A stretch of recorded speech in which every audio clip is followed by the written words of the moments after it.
கமெண்ட்ல கொஸ்டின்ஸ் கேட்டிருக்கீங்க. ஸோ அந்த கொஸ்டின்ஸ்க்குலாம் ஆன்சர் பண்ண வேண்டிய நேரம் வந்துருச்சு. சிஎன்சி ஆப்ரேட்டர் வேலை வந்து நல்ல வேலையா அப்படின்னு கேட்டிருக்காங்க. என்னை கேட்டால் வந்து நல்ல வேலைன்னு தான் நான் சொல்லுவேன். ஏன்டா பச்சை போய் பேசுற? யார் யாரெல்லாம் சிஎன்சி வேலைக்கு போகலாம்? எங்கே போகிறோன்னு தெரியாமல் இருக்கிற எல்லாருமே போகலாம் வேலைக்கு. என்னடி இது? சிஎன்சி ஆப்ரேட்டருக்கு ஃபாரின்ல எவ்வளோ சேலரி கிடைக்கும் அப்படிங்கிறது கேட்டிருக்காரு. நம்ம யூடியூப் சேனல் ஆரம்பிச்சு 2-3 வருஷம் ஆச்சு. அவார்டு தரணும் உனக்கு. இப்போ நிறைய வீடியோஸ் போட்டுக்கிட்டு இருக்கோம். நிறைய பேர் பாசிட்டிவாக கமெண்ட் பண்ணிட்டு தான் இருக்கீங்க, சப்போர்ட் பண்ணுறீங்க. அந்த மாதிரிலாம் இருக்கிறதுக்கு சான்ஸ் இல்லையே. நிறைய பேர் கமெண்ட்ல கொஸ்டின்ஸ் கேட்டிருக்கீங்க. ஸோ அந்த கொஸ்டின்ஸ்க்குலாம் ஆன்சர் பண்ண வேண்டிய நேரம் வந்துருச்சு. நீங்க எதுக்காக என்ன வளர்த்தீங்களோ அது கை கூட நேரம் வந்தாச்சு. இந்திஸ் வீடியோவில் நம்ம வந்து வியூவர்ஸ் கேட்டிருக்க சிஎன்சி பற்றின கொஸ்டின் மட்டும் ஆன்சர் பண்ண போகிறோம்.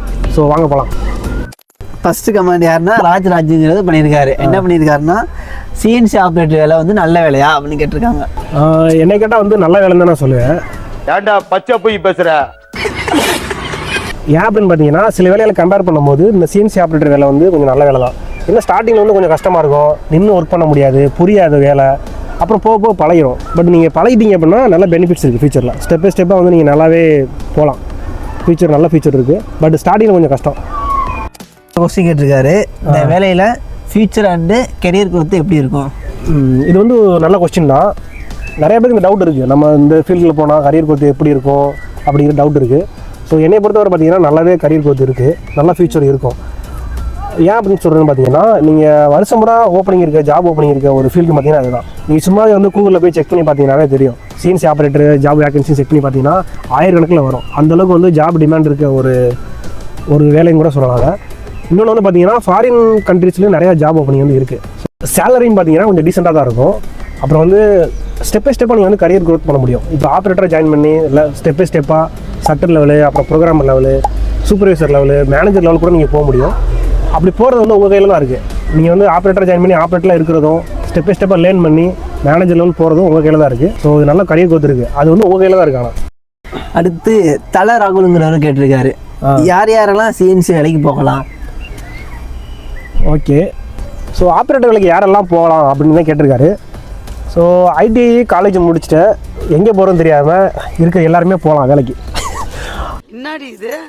ஏன் அப்படி சொல்கிறேன்னு பார்த்தீங்கன்னா இதுக்கு வந்து எஜுகேஷன் குவாலிஃபிகேஷன் இதுதான் வேணும் அப்படிங்கிறதுலாம் இல்லை. யார் வேணால் போய் பார்க்கலாம், இன்ட்ரெஸ்ட் இருக்கவங்க போகலாம். மினிமம் வந்து ஐடிஐ, டிப்ளமோ, இன்ஜினியரிங்கு, டிகிரி யார் முடித்தாலும் போகலாம். இந்த பாஸு, ஃபெயிலு, மார்க்கு இதெல்லாம் வந்து மேட்டர் கிடையாது. நான் சொல்கிறது வந்து சின்ன ஸ்கேல் கம்பெனி. பெரிய ஸ்கேல் கம்பெனியில் வந்து கண்டிப்பாக ரெக்குயர்மெண்ட் கேட்பாங்க. இப்போ டிகிரி முடிச்சவங்க சில பேர் எடுப்பாங்க, போஸ்டிங்கை பொறுத்து. இப்போ ஆப்ரேட்டர் கேட்டகரி பார்த்தீங்க அப்படின்னா டிப்ளமோ முடிச்சாவே போதும், அவங்களே வந்து பெரிய கம்பெனியில் எடுப்பாங்க. மினிமம் டிப்ளமோ முடிச்சிருக்கணும். ஐடிஐ முடிச்சுட்டு எக்ஸ்பீரியன்ஸ் இருந்தால் எடுப்பாங்க, மேபி எடுப்பாங்க. அது அந்த கம்பெனிஸை பொறுத்து தான் இருக்குது. அடுத்தது யாருன்னு பார்த்தா பாம்பு நாகராஜ். பாம்பு நாகராஜ் என்ன கேட்டிருக்காருன்னா ஒரே வாரத்துல சிஎன்சி ப்ரோக்ராம் வர்றது எப்படி? ஒரே வாரத்துலையா? சரி, ஒரே வாரத்தில் ப்ரோக்ராம் ஆகணும் அவருக்கு. சரி, ஓகே, அவரோட ஆர்வத்தை நான் பாராட்டுறேன். ஆனால் ஒரே வாரத்தில் ப்ரோக்ராம்லாம் மாற முடியாது. டே ஷிஃப்ட்லேருந்து நைட் ஷிஃப்ட் வேணால் மாறலாம், அவ்வளோதான் பண்ண முடியும். ஸோ ப்ரோக்ராம் ஆகிறதுக்கு இத்தனை நாள் ஆகும், இத்தனை இயர் ஆகும்லாம் சொல்ல முடியாது. ப்ரோக்ராம் ஆகிறதுக்கு சில விஷயங்கள் தெரிஞ்சிருக்கணும்.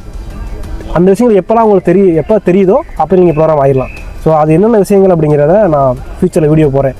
ஸோ ஒரு ஆப்ரேட்டர் கேட்டகரியிலேருந்து எப்படி ப்ரோக்ராம் கேட்டகரி போகணும், ஸ்டெப் பை ஸ்டெப்பாக எப்படி லேர்ன் பண்ணணும், என்ன விஷயங்கள்லாம் தெரிஞ்சுக்கணும் அப்படிங்கிறத நான் ஃபியூச்சர் வீடியோவில் போகிறேன். சரி, நெக்ஸ்ட் யார் கேட்டிருக்கா? நெக்ஸ்ட் பாருங்கள்.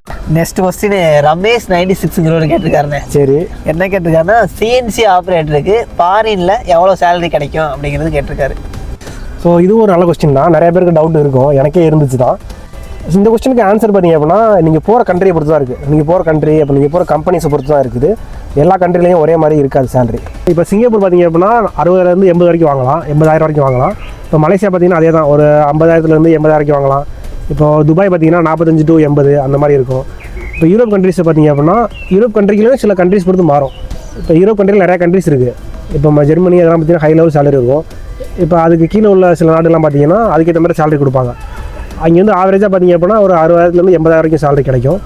இது எல்லாமே பார்த்தீங்கன்னா ஒரு அப்ராக்சிமேட்டிக் சேலரி தான். நான் வந்து பர்ஃபெக்டாலாம் சொல்ல கிடையாது. நீங்கள் போகிற கம்பெனிஸை பொறுத்து, நீங்கள் போகிற கண்ட்ரியை பொறுத்து தான் உங்கள் சேலரி வந்து இருக்கும். அடுத்து யார் பார்த்தா டிவிகே சிவா. சரி, என்ன கேட்டிருக்காங்க? அவர் என்ன கேட்டிருக்காருன்னா தமிழ்நாட்டுக்குள்ள சேலரி எவ்வளோ இருக்கும் சிஎன்சி ஆப்ரேட்டருக்கு அப்படின்னு கேட்டிருக்காரு. ஸோ தமிழ்நாட்டுக்குள்ளே பார்த்தீங்கன்னா ஃப்ரெஷர் கேட்டகரிக்கு ஆவரேஜ் சேலரி பார்த்தீங்கன்னா 12,000 ஒரு 16,000 17,000 வரைக்கும் இருக்கும். அதுவும் வந்து கம்பெனிஸ் பொறுத்து தான் இருக்கும். அப்புறம் வந்து நீங்கள் கம்பெனி இருக்கிற லொக்கேஷனை பொறுத்து மாறும். இப்போ கோயம்புத்தூர் சென்னையெல்லாம் ஒரு டிஃப்ரெண்ட்டான சேலரி இருக்கும். இப்போ நீங்கள் அதர் ஸ்டேட் போனீங்க அப்படின்னா ஓசூர் இல்லை பெங்களூர்லாம் போனீங்கன்னா அதுக்கேற்ற மாதிரி சேலரி இருக்கும். ஸோ ஆவரேஜாக பார்த்தீங்க அப்படின்னா சிஎன்சி ஆப்ரேட்டருக்கு ஃப்ரெஷர் கேட்டகரியில் ஒரு 12,000 ஒரு 16,000 வாங்கலாம். ஓவர் டைம் பார்த்தீங்க அப்படின்னா அதுக்கேற்ற மாதிரி சேலரி வரும். டிங் டிங் மணிங்கிறவர் கேட்டிருக்காரு. டிங் டிங் மணி மறுபடியும் கோலாரா ஒருத்தர் வந்துருப்பாரு நினைக்கிறேன். சரி, என்ன கேட்கலாம்ல? பொண்ணு வேலை வைப்பாங்களா அப்படி கேட்டிருக்காரு. வேலையா என்ன வேலை? இல்லை ப்ரோ, குவாலிட்டி அசம்பிளி இதெல்லாம் பொண்ணுங்க இருப்பாங்கல்ல, அந்த மாதிரி சிஎன்சி ஆப்ரேட்டரா வேலை பார்ப்பாங்களோ அப்படின்னு சொல்ல வரான்னு நினைக்கிறேன் நான். ஓ, அப்படி கேட்குறாரா? மேபி பொம்பளை இருக்கலாம். சோக்கு கேட்குது, பொம்பளை சோக்கு. டிங் டிங் இது சரியில்லை, டிங் டிங். ஓகே ப்ரோ, ஆன்சர் சொல்லுங்க. மேபி நிறைய பேருக்கு அந்த டவுட் இருக்கலாம்ல. ஸோ பொண்ணுங்க வேலை செய்வாங்க அப்படின்னா செய்வாங்க தான். கியூசியில் வேலை பார்க்குற மாதிரி நம்ம சிஎன்சி ஆப்ரேட்டர் வேலை பார்க்க ஆரம்பிச்சிருக்காங்க. முன்னாடி இருந்ததுக்கு இப்போ நிறையா பொண்ணுங்களாம் வேலைக்கு வராங்க தான் ஆப்ரேட்டராக. கொஞ்சம் கஷ்டமாக இருக்கிறதுனால கொஞ்சம் ரேராக தான் இருக்குது. எல்லா கம்பெனிலையும் கிடையாது, சில பெரிய கம்பெனிஸில் வந்து ஒர்க் பண்ணுறாங்க பொண்ணுங்க. அப்புறம் பெரிய லேடிஸ்லாம் வேலை பார்க்குறாங்க தான். முன்னாடி இருந்ததுக்கு இப்போ லேடிஸ் வந்து அதிகமாக வேலைக்கு வராங்க அப்படின்னு சொல்லுது. ஸோ பார்ப்போம், ஃபியூச்சரில் நிறையா பொண்ணுங்க நம்ம கூட வேலை பார்க்கறதுக்கு வாய்ப்பு இருக்குது. பார்ப்போம், நம்பிக்கையோட வெயிட் பண்ணுவோம். அடுத்துனா ஸ்மைல் செல்வாங்கன்னு கேட்டிருக்காரு. ஓகே, என்ன கேட்டிருக்காப்புல? 3 வருஷமானா சிஎன்சி ஆப்ரேட்டராக வேலை பார்க்குறேன். எனக்கு வேற ஒரு கம்பெனிக்கு வேலைக்கு போகணும். சரி, ஆனால் எனக்கு போகிறதுக்கு இன்டர்வியூ போகிறதுக்கு பயமாக இருக்குது அப்படின்னு கேட்டிருக்காரு. ஸோ இன்டர்வியூ போகிறதுக்கு வந்து பயமாக இருக்குது. ஆனால் கம்பெனி மாறணும்னு ஆசைப்படுறாரு, பட் இன்டர்வியூ போகிறதுக்கு பயமாக இருக்குது. ஸோ இந்த பயம் வந்து நிறைய பேருக்கு இருக்குது, இவருக்கு மட்டும் கிடையாது. நிறைய பேர் வந்து ஒரு இன்டர்வியூ போகிறதுக்காக இருக்கட்டும், வேலை சேஞ்ச் பண்ணுறதா இருக்கட்டும், பயந்துக்கிட்டு ஒரே இடத்துல இருக்காங்க. ஸோ நான் கொடுக்குற அட்வைஸ் என்ன அவங்களுக்கு பார்த்தீங்கன்னா, இன்டர்வியூ போகிறதுக்கு பயமாக இருக்குது அப்படின்னா நீங்கள் நிறைய இன்டர்வியூ போங்க. ஸோ அவங்களே இன்டர்வியூ போகிறதுக்கு பயமாக இருக்குன்னா உங்கள்கிட்ட கேட்டிருக்காங்க. நீங்கள் மேற்கொண்டு இன்டர்வியூ போயிட்டே இரு அப்படிங்கிறீங்க. என்ன கதை இது? இல்லை ப்ரோ, முள்ளை வந்து முள்ளால் தான் எடுக்கணும். இல்லையே ப்ரோ, முள்ளெல்லாம் மூக்காலே ப்ரோ எடுக்கணும். நான் சொல்கிறது வந்து அந்த காலத்தில் மூக்கெலாம் கண்டுபிடிக்கிற காலம் இருக்குல்ல, அந்த காலத்தில் வந்து முள்ளாலாம் எடுப்பாங்க அப்படின்னு ஒரு டைலாக் இருக்குது. இதான் முக்கியம், நமக்கு ஆன்சர் சொல்லுவாங்க. ஓகே சொல்லுங்கள். இப்போ வந்து பார்த்தீங்கன்னா இன்டர்வியூ போகிறதுக்கு ஏன் பயப்படுவாங்கன்னா 3 விஷயத்தை பயப்படுவாங்க. ஒன்று வந்து பார்த்தீங்கன்னா அவனுக்கு நாலேஜ் இருக்காது. இன்னொன்று வந்து பார்த்தீங்கன்னா அங்கே போனால் வந்து என்ன நடக்குமோ ரிசல்ட்டை பற்றி பயப்படுவாங்க. இப்போ ஏதாச்சும் கேட்பாங்க, நம்ம தோற்றுருமோ ஃபெயில் ஆயிருமோ அப்படின்னு பயப்படுவாங்க. நெகட்டிவ் மைண்ட்லேயே இருப்பாங்க. ஆமாம், அந்த மாதிரி இருப்பாங்க. கடைசி பாயிண்ட் பார்த்தீங்க அப்படின்னா அவங்க வந்து ஒரு இன்டர்வியூட்டாக இருப்பாங்க, போய் பேச மாட்டாங்க யார்கிட்டையும் அவ்வளோ சீக்கிரத்தில், பயப்படுவாங்க, கூச்ச சுவாமல் இருப்பாங்க. இந்த 3 ரீசன்காண்டி தான் வந்து இன்டர்வியூ போகிறதுக்கே பயப்படுவாங்க. இதை நீங்கள் போகிறதுக்கு ஒரே வழி என்னென்னு பார்த்தீங்கன்னா அங்கே இன்டர்வியூ போகிறது தான். அடிக்கடி இன்டர்வியூ போனீங்க அப்படின்னா அதுவே பழகிடும். ஒரு 5-6 இன்டர்வியூ வந்து ஃபெயில் ஆனீங்கன்னா அதுக்கப்புறம் பழகிடும். ஸோ இதுக்கு தான் நான் சொல்கிறேன், இன்டர்வியூ பற்றின பயம் போகணும் அப்படின்னா நீங்கள் இன்டர்வியூ நிறையா போங்க. போனாவே ஆட்டோமேட்டிக்காக வந்து நீங்கள் பாஸ் ஆகிடும். அப்புறம் வந்து ரிசல்ட்டை பற்றி பயப்படாதீங்க. ஃபெயில் ஆகும் இல்லை வந்து பாஸ் பண்ணுவோம் அப்படின்லாம் பயப்படாதீங்க. சும்மா வரும்போது அட்டன் பண்ணுங்க, அவ்வளோதான். ஸோ நிறைய இன்டர்வியூ போக சொல்லுங்க அவரை. Okay okay bro. ஓகே சொல்லுவா. என்ன அடுத்து கமெண்ட்ஸில் இருக்கா? முடிஞ்சா? இன்னும் இருக்குது ப்ரோ, நிறையா இருக்குங்களே. நிறையா இருக்கா? சரி ப்ரோ, முடிச்சுக்கலாம் ப்ரோ, இதுக்கே டயர்ட் ஆகுது. ஓகே, பேலன்ஸ்லாம் நம்ம அடுத்தடுத்து நெக்ஸ்ட் வீடியோவில் போட்டுக்கலாம். ஓகே ப்ரோ, முடிச்சுக்கலாம் ப்ரோ. Okay okay. வேற யாருக்காவது உங்களுக்கு ஏதாவது ஒரு கொஸ்டின் ஏதாவது இருந்துச்சுன்னா கமெண்ட் பண்ணுங்க, கமெண்ட்ல ரிப்ளை பண்ணுவோம். அப்படி இல்லாட்டி வேற ஒரு வீடியோவும் வரும். கமெண்ட் பண்ணுங்கள், டவுட்ஸ்னால் நாங்கள் கண்டிப்பாக ரிப்ளை பண்ணுறோம். கொஞ்சம் பிஸியாக இருப்போம், கொஞ்சம் லிட்டில் பிஸியாக இருப்போம், ஆனால் கண்டிப்பாக கமெண்ட் பண்ணுவோம். ஸோ உங்களுக்கு பர்சனலாக ஏதாவது டவுட் இருந்துச்சு ஒர்க்கை பற்றி அப்படின்னா, இல்லை நாங்கள் வந்து ரொமானியாவில் இருக்கோம், இந்த ரொமானியா நாட்டை பற்றி உங்களுக்கு ஏதாவது டவுட் இருந்துச்சுனாலும் இந்த நம்பருக்கு பர்சனலாக சேட் பண்ணுங்கள், நான் அதுக்கு ரிப்ளை பண்ணுறேன். ஓகேங்களா? ஃபர்ஸ்ட் கமெண்ட் யார் பண்ணியிருக்காங்க? சவுண்டு பத்தாது. ராஜ்ங்கிற ஃபர்ஸ்ட்லேருந்து போங்க, சவுண்டாக பேசுங்க. சரி ஓகே. இங்க படுத்துற நிமிஷம்னால தாங்க முடியலையே. இப்போ ராஜ்ங்கிறவர். சரி ஓகே, போட்டு என்ன இன்னைக்கு ரொம்ப ஜாம் ஆகுது. சேலரியும் பார்த்தீங்க எவ்வளோ? ஓகே, இப்போ அங்கே பார்த்துக்கலாமா?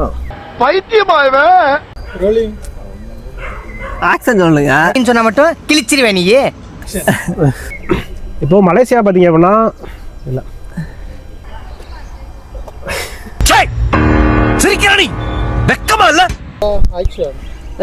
சரி ஓகே ப்ரோ, ஆன்சர் சொல்லுங்க. நிறைய பேருக்கு அந்த கொஸ்டினுக்கு ஆன்சர் இல்லை, நிறைய பேருக்கு அந்த கொஸ்டின் இருக்கலாம். வர்றது சொல்லுங்க, ஃபர்ஸ்ட் வந்து போக வர்றது சொல்லிட்டு பேக்ரவுண்ட் நல்லா போறப்பெல்லாம் அழகா ஜெயின்னு போனோம். சரி சரி ஓகே ஓகே ஓகே. அடுத்து இன்னும் வேற யாருக்காவது? ஆமாம், நம்ம ஸோ அதே மாதிரி தான். இல்லை மறந்துட்டியா? நெக்ஸ்ட் போட போகிற வீடியோஸ்லாம் நீங்கள் பார்க்கணும் அப்படின்னா மறக்காமல் சப்ஸ்கிரைப் பண்ணுங்கள், ஃபாலோ பண்ணுங்கள், லைக் பண்ணுங்கள், கமெண்ட் பண்ணுங்கள். ஓகே, பாய்.